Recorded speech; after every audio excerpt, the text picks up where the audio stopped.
जय गुरु।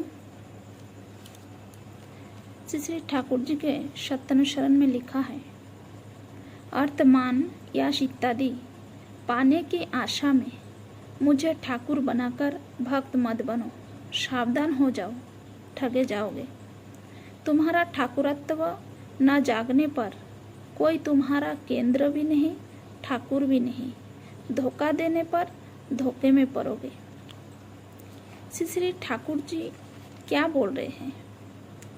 श्री श्री ठाकुर जी बोल रहे हैं, तुम इष्ट निर्देश पालन करके चलो, पाने की आशा मत करो। सजावट जहाँ है वही विश्वास नहीं है।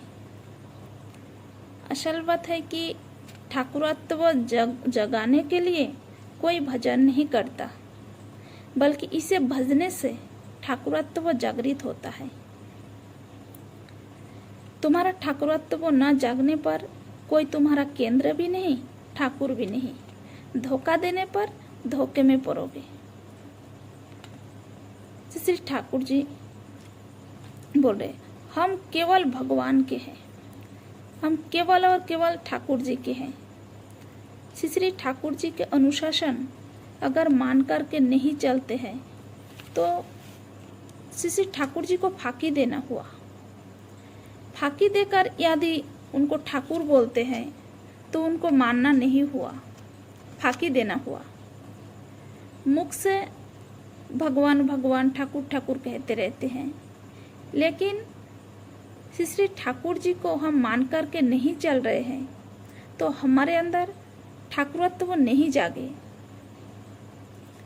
जो जो गुण लेके ठाकुर जी मेरे अंदर, ऐसा कुछ भी हमारे अंदर प्राप्त नहीं होगा। परिणाम स्वरूप श्री ठाकुर जी को अनुसरण करके चलने का जो उद्देश्य है हमारा, वो हमारे अंदर परिपूरित नहीं होगा। श्री ठाकुर जी ने कहा है, सर्वप्रथम हमें दुर्बलता के विरुद्ध युद्ध करना होगा। ये दुर्बलता कब आता है?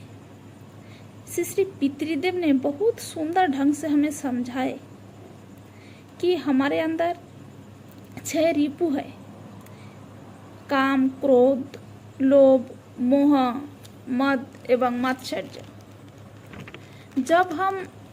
जब हम पर इस रिपु का प्रभाव पड़ता है तभी दुर्बलताएं आती है, तभी हम अक्षमता व्यक्त करते हैं। यदि किसी एक रिपु पर आक्रांत किया जाता है तो बाकी जो रिपु है उस पर भी कब्जा कर लेते हैं। इसलिए श्री ठाकुर जी ने कहा है कि सर्वप्रथम हमें दुर्बलता के विरुद्ध युद्ध करना होगा। तो सबसे पहले इन रिपुओं को दमन करने के लिए हमें क्या करना चाहिए? सबसे पहले हमें धर्म राज्य में प्रवेश करना होगा। तो हम धर्म के क्षेत्रों में कैसे प्रवेश करेंगे? हम सभी का एक क्वेश्चन रहता है कि धर्म राज्य में प्रवेश करने के लिए हमें क्या करना होगा। इसका एक सुंदर एवं सटीक उपाय, सबसे पहले हमें सद्गुरु की दीक्षा लेनी चाहिए। हमें सद्गुरु की दीक्षा कब लेनी चाहिए? बहुत सारे लोगों को प्रश्न रहता है कि हमें सद्गुरु की दीक्षा कब लेनी चाहिए। श्री ठाकुर जी के नियम अनुसार तो 12 वर्ष होते ही पुरुषोत्तम का दीक्षा हो जाना चाहिए। श्री ठाकुर जी ने एक वाणी में भी कहा है, सत दीक्षा तुम अभी ले लो, इष्ट में रखो संप्रीति, मरण तारण ये नाम जपने से काटे अकल जम्भृति। यानी हम जिस क्षण सुनते हैं, जानते हैं, उसी क्षण हमें सद दीक्षा ग्रहण कर लेनी चाहिए। जय गुरु।